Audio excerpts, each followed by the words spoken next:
The world moves fast. Your workday? Even faster. Pitching products, drafting reports, analyzing data. Microsoft 365 Copilot is your AI assistant for work. Built into Word, Excel, PowerPoint, and other Microsoft 365 apps you use. Helping you quickly write, analyze, create, and summarize. So you can cut through clutter and clear a path to your best work. Learn more at Microsoft.com/M365 Copilot. Hi, everyone. Welcome back to Cruising. This is Sarah Gabrielli, and today on the podcast, we're talking about the Lesbian Master Doc, a viral internet sensation that's impacted millions and millions of people since its original publication in 2018. Our guest, Angeli Luz, was a teenager when she sat down to compose the 30-page research document and publish it on her personal Tumblr page. The doc asks the question that Angeli herself was parsing out at the time. How do I know if I'm a lesbian? What's the difference between actual attraction and compulsory heterosexuality fostered by the world around us? To quote Angeli, "We're trained from birth to believe that we will find someone of the other binary gender, fall in love, have sex, etc. In a million tiny ways, we're taught that only relationships with the other binary gender are valid." In impressive detail, Angeli lists off some of these tiny ways, and all of the subsequent ways this might impact your attraction and relationships. For example, you might be a lesbian if you think you just have high standards and that's why you don't want to date any men, or if you lose interest in a man as soon as they seem interested in you. Over a decade later, people are still talking about Angeli's project. More recently, celebrities like Reneé Rapp and Kehlani have spoken about its influence on them, while others have come to the internet to critique it, to say it's framed in a way that inaccurately influenced many to come out as lesbian, only to later realize the reality of their bisexuality or fluid queerness. To be clear, because I know we're going to get some critics of this episode, this is not an endorsement of the Lesbian Master Doc as the ultimate guide to sexual identity. Rather, as always, we're here to document lesbian history and culture and the stories of the people behind it. My personal feelings on the doc will become clear, I'm sure, over the course of the conversation, but I really hope I can help to humanize Angeli. I hope we can come to think more critically about the blame we sometimes put on each other as queer people and the journey that we all go on in discovering our identities.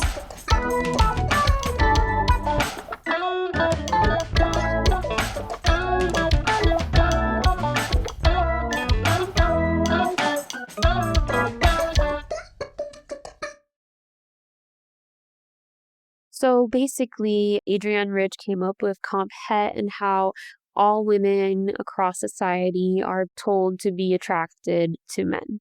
In media, most romance novels are between a hetero couple. In books, in fiction, our ideas of romance usually comes from the media that we consume. And so if a woman is questioning her sexuality, then oftentimes she can be not sure if her attraction to men is real or not, and not certain about what that can look like and what attraction to women can even, is that even a possibility? And what can that look like? What can a relationship with a woman look like?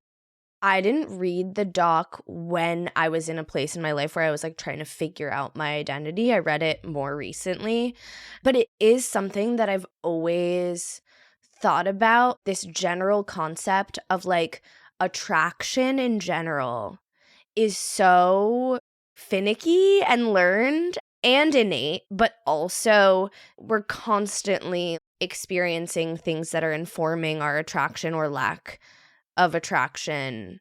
So that is a wider spectrum of doesn't even have to have anything to do with gender or sexual identity. This thing feels good to me, or this thing turns me on about someone because of different experiences that I've had my entire life. It's really interesting to me, and it's not something that people talk about a lot, that we can feel these things in our bodies and it's not just something we were born feeling. I wrote at the top of my notes, attraction is so complex, so nuanced. And so you're really writing about all of these ways that if you're born into a world where the kind of sex and attraction that you see around you and that you hear about and that people strive for and that people are do you have any crushes on boys? All of that You learn to associate, you learn to place attraction onto the things that are like making sense around you. It might not actually be what's true to your identity, or there's just so many moving parts. Yeah. So I encourage all people, especially women, to question their attraction. You may think you're jealous of another woman, but actually it's like do you want to be her or do you want to be with her, right? So I encourage people to question their attraction. For example, one thing we've talked about recently on the podcast is this like tendency of lesbians to, before realizing they're lesbians, feel an attraction to men with feminine qualities, or like that end up being trans women, or a feeling of like nervousness and anxiety in interacting or flirting with men, which isn't actually attraction, but we sort of put that in this box of like attraction and butterflies. Yeah. I've always liked girls since I was little. I wasn't sure if my attraction to men was like real or not because I felt like I liked girls more, but then I also felt like, am I a lesbian? And then like I didn't feel like the full spectrum of attraction to men, or I didn't know if it was attraction, but then to women, I'd realize when I was young, I would ask my mom, oh, can I marry my first grade teacher? My mom's like, oh, girls can't get married. Ha ha ha. That was so classic for me too. Not specifically my first grade teacher, but like teachers and like friends' moms. Was that the first time you remember feeling something like that? Yeah. When I was in high school, I started having crushes on some of my girlfriends, and then I was questioning if I was a lesbian or bi. After high school, when like I had more freedom as well, at 18 was when I started to explore my sexuality more. Because I grew up like in a religious household. Where was it that you grew up? Miami. Yeah, South Florida.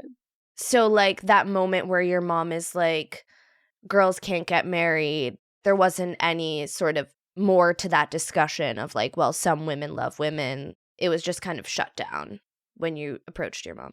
My attraction to women was shut down. Yeah. Yeah, because my mom was religious, not so much my dad, but thankfully she is accepting that I am attracted to women. She's accepting of my sexuality today. That's good. But was that like a long sort of journey to get there of being accepted? Yes, I am the eldest daughter out of three. So I ran so my siblings could walk. So I was like, always fighting for my freedom to, I wanted piercings, I wanted to date women, so I was fighting for my freedom of autonomy of self. I had this one crush. So I had a lesbian friend, and we've been friends since high school. And so with them, they had a crush on this girl my senior year. And I also really liked her too because we would cuddle and watch anime.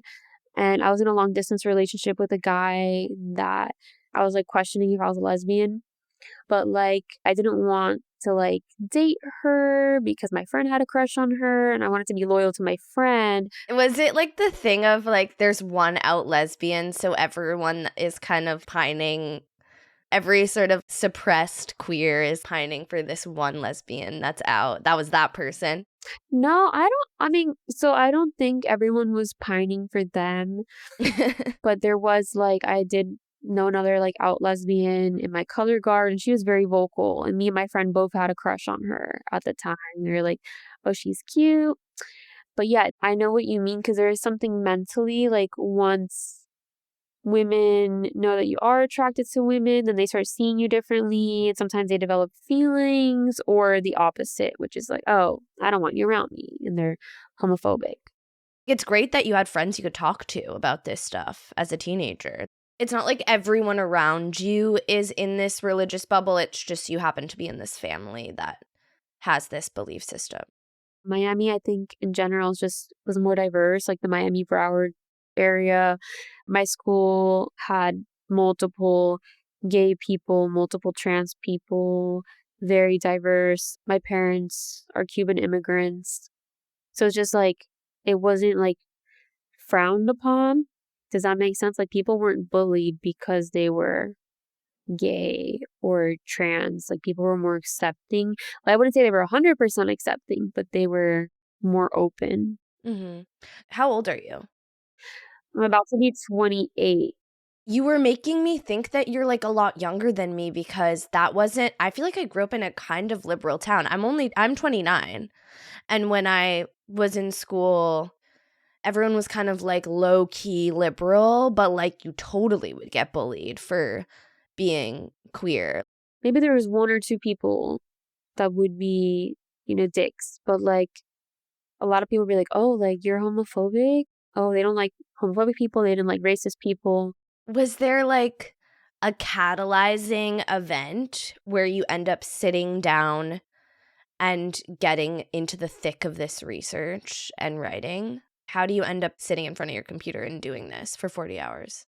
So honestly, I don't completely remember because my mind was kind of hazy, but I do know I remember sitting down in my bedroom doing all this research and hyperfixating, compiling it, putting it together all day for like 2 days.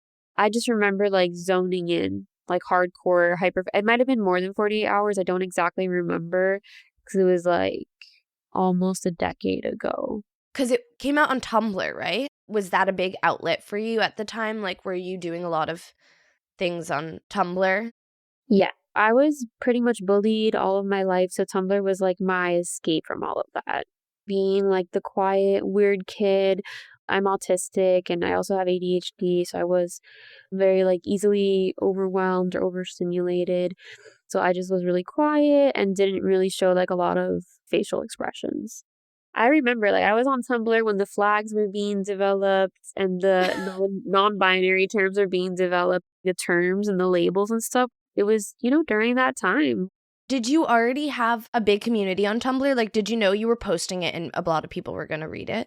Yeah, I mean, I had around like 6,000 followers on Tumblr, which I guess for Tumblr was a lot at the time. I didn't think it was gonna spread like that. I named it the Am I a Lesbian Master Doc, and I was like, oh, well, maybe it'll help people if it'll help you guys. It was like some of the research that I was doing. So it wasn't like stuff that just came out of the blue. Like, because I was getting some hate for that. But it's like, bro, these are things that people were actually saying at the time. In the credits, it's a bunch of different Tumblr pages. So it's like from other people's, you're drawing from other people's experiences that you're reading about? Yeah. So it's some of my experiences, some of other people's experiences. It was thoroughly like a research document. Let's talk about like the format of the doc if someone's listening and hasn't actually read it or hasn't read it recently. I feel like it's so much about, like we've been saying, comphet, the ways that permeates our lives and how like if you're wondering if you're a lesbian, but all of these other factors are like floating around for you, that might be comphet and you might still be a lesbian. And so it's all of these things that we've been mentioning and more. It's very detailed. But the framing is like, if you feel like this, you might still be a lesbian.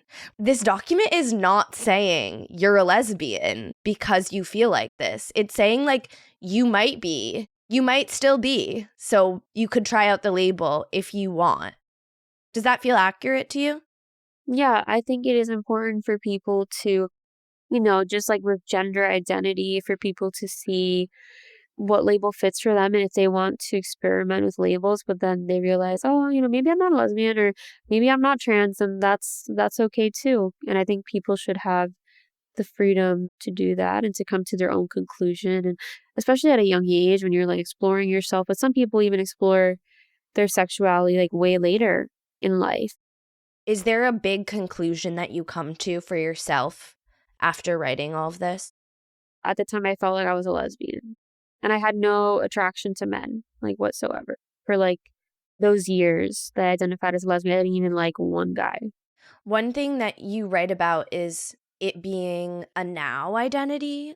If you feel like you've experienced attraction, or you worry that maybe in the future you would feel attraction to someone of the opposite sex, you can still identify with how you feel right now and not need to like parse out all of those other things. One thing you wrote is allowing people to identify based on where they're willing to put their romantic and sexual energy right now gives people agency. It's more powerful.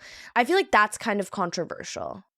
To me, I interview lesbians like constantly. And whenever I interview someone that's of a certain age that it had experiences of it being so stigmatized to use the word lesbian, they're always so encouraging of young people using the word lesbian, trying that out, trying to like bring back the lesbian identity and for people to like celebrate it. And so I feel like it doesn't harm anyone for someone that feels in a moment like they identify with being a lesbian, they feel like that is their lifestyle, that is their current reality, to like use that word and try that word on.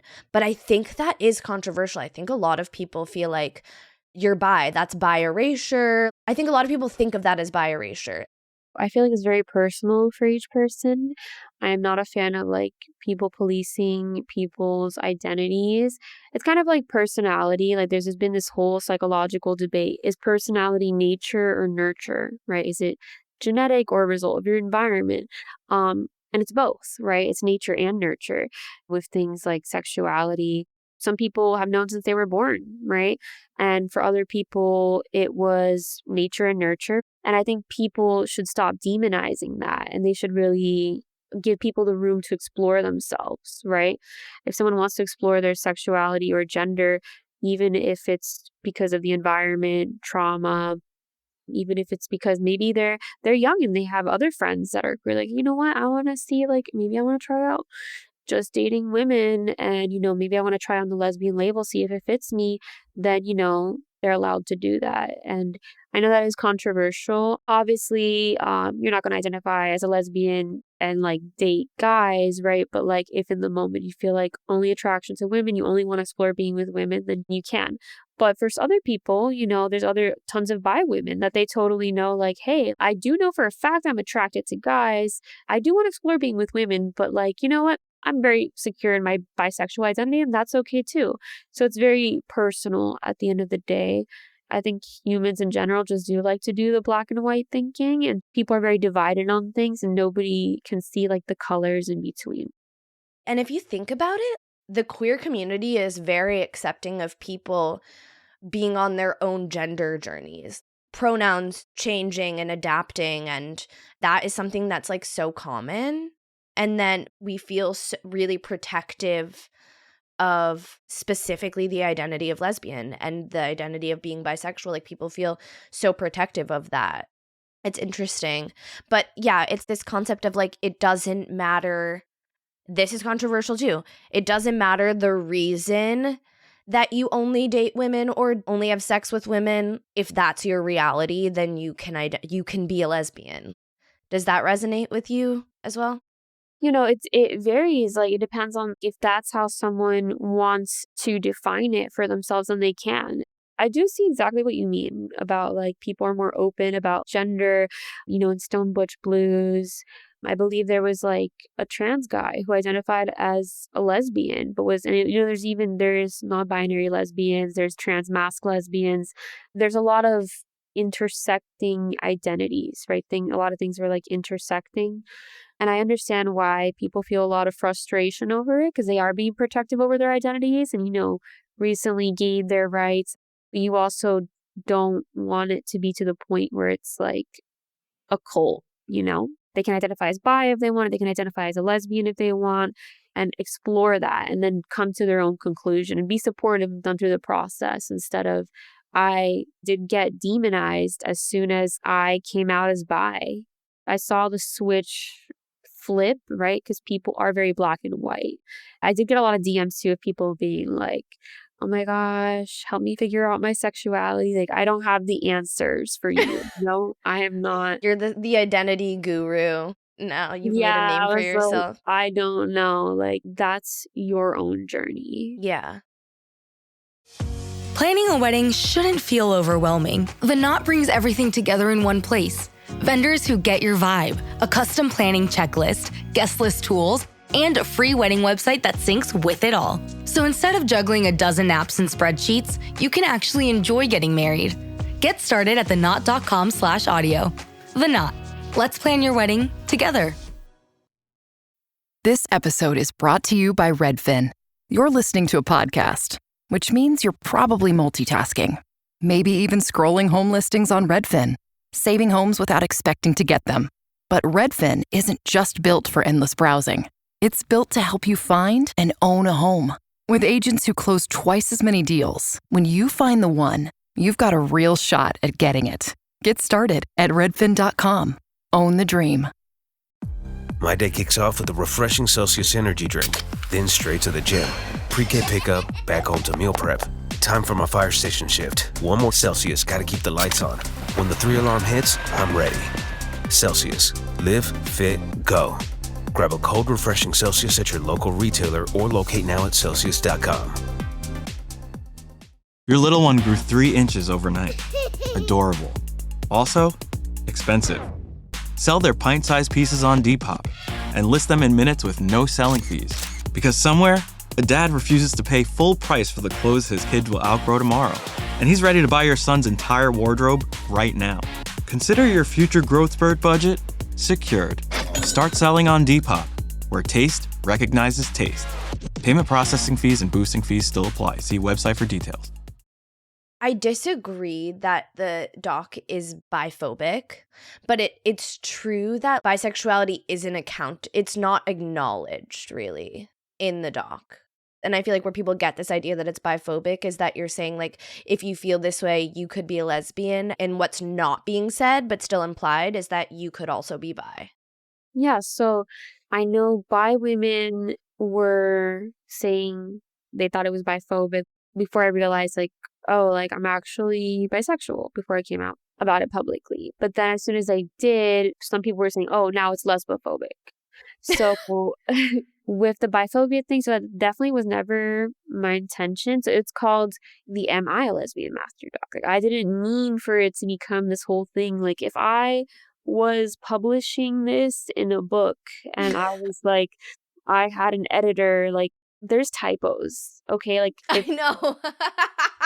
There's plenty of typos. I was literally like a teenager. If I could go back as an older adult now, like, I would totally change some things. Probably add, like, the definition of bisexuality and stuff like that. I would definitely fix all the typos. I guess in my mind, it's kind of like a piece of art. And when it comes to art, people will interpret art in different ways. But yeah, like, maybe I'd add more context. Yeah, especially if you knew that it was going to become this monumental text for the community. So what happened when you posted it? When I posted it, I think it started getting some notes, but I wasn't really paying too much attention to it. Honestly, I didn't even know it had blown up or like it was this big internet sensation until a few years later. Because shortly after, I was like, I need a break from social media.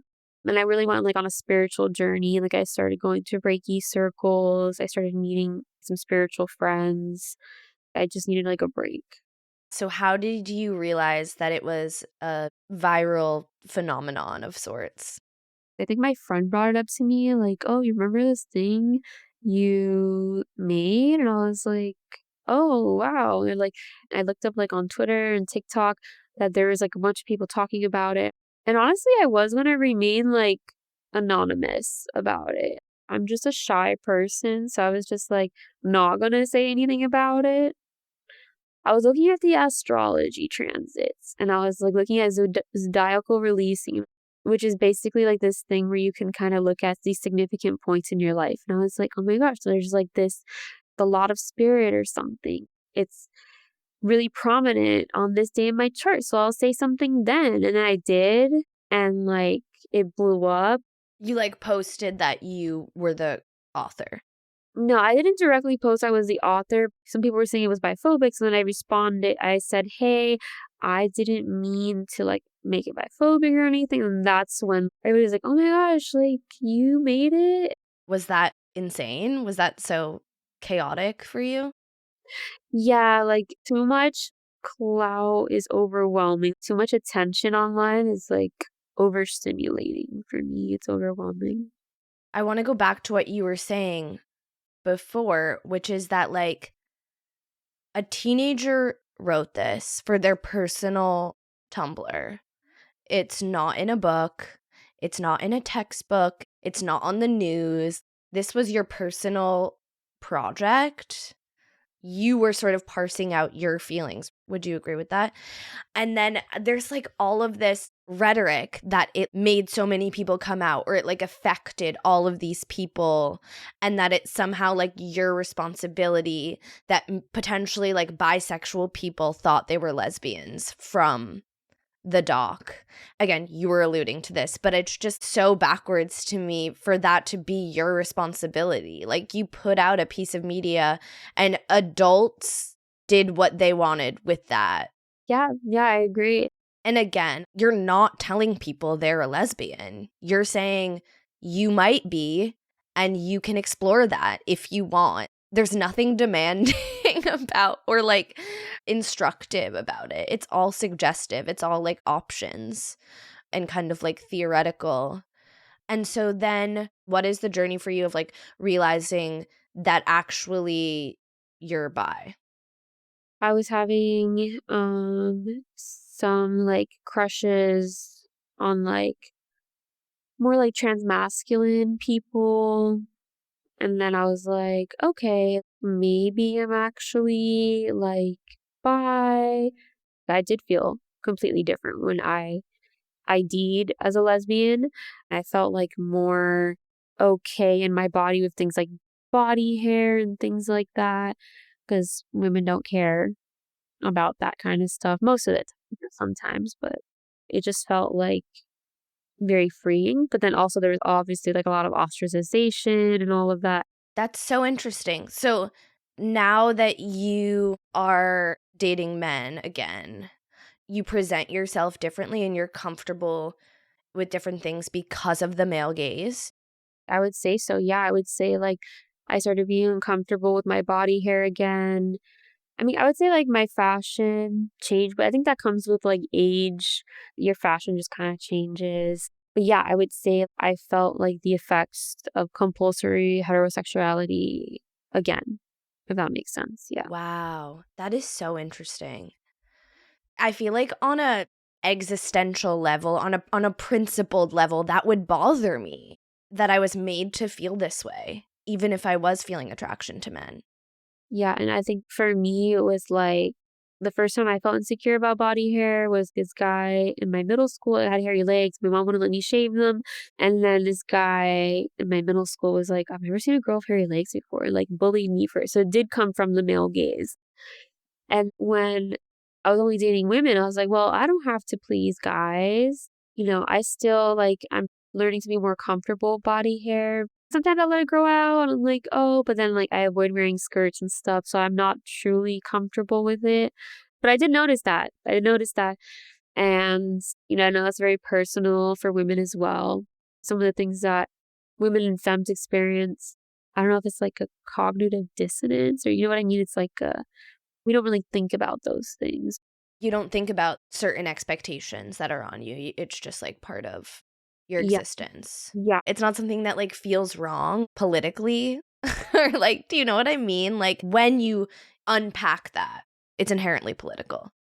Right. No, I'm aware that the only reason I'm insecure is because that guy bullied me. But it's like those childhood experiences that we go back to, trauma, bullying, all those things that can happen to us that can shape our experiences, especially like when you're very young and your brain is still developing. You know, those pivotal experiences can really shape how you feel about certain things with your body or yourself. Like if even like doing the inner work of it, it's hard because, you know, you see these beauty standards all over TikTok, you know, it's all over the internet, and you see the like pretty privilege, specifically for women, like if women like fit a certain mold of getting work done or always having their nails done and always being hairless and always having a perfect glam face and everything. But at the same time, when I do those things, I do feel good. Like I do feel more secure.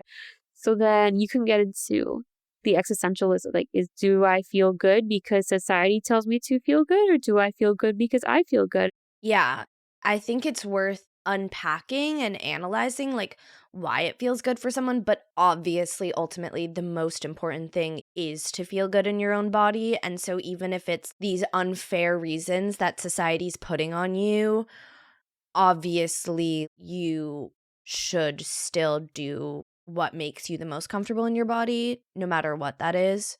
Just to be clear, because I've gotten in trouble in the past for being like, I can't believe that there are lesbians that shave out there. But to be clear, totally empathize and believe that other people should be making decisions about their own bodies based off of what feels good. Mm-hmm. Yeah, as long as you're not hurting yourself or constantly putting yourself down. I will say, like, when I did identify as a lesbian and I did have body hair, like, I wouldn't say I ever really loved my body hair, but I felt neutral about it. I felt more neutral about it, if that makes sense. So how did it happen that you came out publicly as bi? Oh, it was on TikTok. I think I saw that TikTok, actually. Was that kind of recently? It was like probably like in 2023. And then what happens? How do people respond? I got a lot of support, and then I got some people, mostly like rad femmes, turfs, that were like giving me hate, but like the support was like overwhelming, thankfully. And people, I hope that most people understand, I'm a human being. I'm not someone that should be idolized. I think when people like pedestalize someone, they don't fit into the expectations that you set out for them. And then when they make mistakes or when they fall from the throne you put them on, like when they show you and prove to you that they're human, then some people flip a switch. And then a lot of people were like, oh, now the document is like invalid. I got a lot of people that wanted to like interview me. Some people wanted to interview me because they were like reading it in their universities and stuff. In sort of like gender studies classes or something like that? Yeah. That's a common thing? Yeah. Multiple people were telling me, even in other countries. Like I had somebody from Spain that was reading it in like she wanted to do like a research paper on it.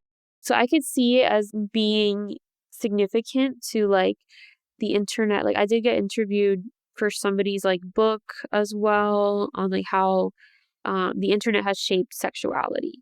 I got interviewed by Vice for like their queer history column. I mean, there's been like celebrities that have mentioned, I mean, it's a huge phenomenon. Do you remember hearing about like Reneé Rapp talking about it? Yeah, I mean, that was awesome. Like I loved Kehlani's music and Reneé Rapp and like those celebrities. So you just kind of were like at home living your normal life, but realizing that they were like mentioning your work a little bit. Yeah. And so is your current bisexual identity, because you were mentioning like trans masc crushes, is it exclusive to trans masc people, or there are a lot of people that still identify as lesbians when they date trans masc people? It depends because, there are it's like some trans masc people are uncomfortable if like they identify as a lesbian. So everyone's different, right? So yeah, I am bi. I'm attracted to women, men, non-binary people, masculine, feminine. I took the Kinsey scale. Yeah, I'm like smack in the middle, bisexual. How do you reckon with the way that it felt then, writing the doc and discovering a certain identity for yourself, to now feeling very sure of your identity as a bisexual person in the middle of the spectrum? As you get older, typically you become like more sure of yourself. If you're given the freedom to explore your identity, then you will kind of see like, okay, like what shoe fits me and what doesn't. Just like as if you're exploring your fashion, what your likes and dislikes career, like what you want to do, like all aspects of life. And so as I just got more comfortable with myself, I just became more like secure in myself and with my self-esteem as well. Sort of certain factors that were making you feel like you had no desire to explore these other things that just changed over time. That makes sense. Did you, in writing the doc, was your intention for all questioning queer people to read this and feel like it applied to them and that they were, in fact, a lesbian? No, of course not. Yeah, like I'm not telling people what you are. I just wanted you to be able to say that in your own words. Yeah. Not the queer police. Like I'm not the sexuality secretary, you know? Like I'm not telling you who to be, what to do, who to date.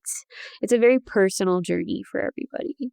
I also feel like it's just reaching so many people. When a piece of media reaches so many people, you're not going to be able to escape critics. I feel like if this kind of thing was just contained, no one is going to be coming for you saying that it's problematic, because someone is going to always find something. And that's what I have learned in like putting stuff out on the internet. You can't please everyone, especially when it comes to queer identity. That is something that people feel so strongly about. My wish is that the queer community online, especially when it comes to sexuality, like you mentioned, can be more open to people exploring different labels. Nobody can tell you what your sexuality is. Like nobody can tell you who you are. You have to figure out who you are, and it's okay if it changes, because sometimes your identity changes and that's okay. So it's okay if a certain label doesn't fit you anymore. For some people, they've always known. They've always known they were lesbians. They've always known they were bi. They've always known who they were. But then for other people, it can take more time. And so it's a really individual and unique experience. And I just think people shouldn't judge themselves and should really have compassion and empathy for themselves as they're like exploring.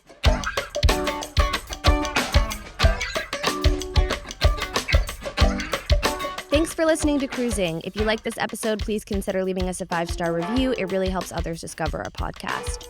Cruising is produced by a small but mighty team of 3 queer women, Rachel Karp, Jen McGinnity, and me, your host and editor, Sarah Gabrielli. Our theme song is by Joey Freeman. You can support us at buymeacoffee.com/cruisingpod. Follow us on social media at cruisingpod, on Substack, cruisingpod.substack.com, and at our website, cruisingpod.com. You can pre-order our book, The Lesbian Bar Chronicles, anywhere books are sold, and at cruisingpod.com/book. New year, new me? Cute. But how about new year, new money? With Experian, you can actually take control of your finances. Check your FICO score, find ways to save, and get matched with credit card offers, giving you time to power through those New Year's goals you know you're going to crush. Start the year off right. Download the Experian app. Based on FICO score rate model. Offers and approval not guaranteed. Eligibility requirements and terms apply. Subject to credit check, which may impact your credit scores. Offers not available in all states. See Experian.com for details. Experian. Reality TV is messy. Pop culture is louder than ever. And the internet, completely unhinged. Welcome to Roxanne and Chantel, the podcast where cousins Roxanne and Chantel break down reality TV, celebrity drama, and the stories everyone's texting about.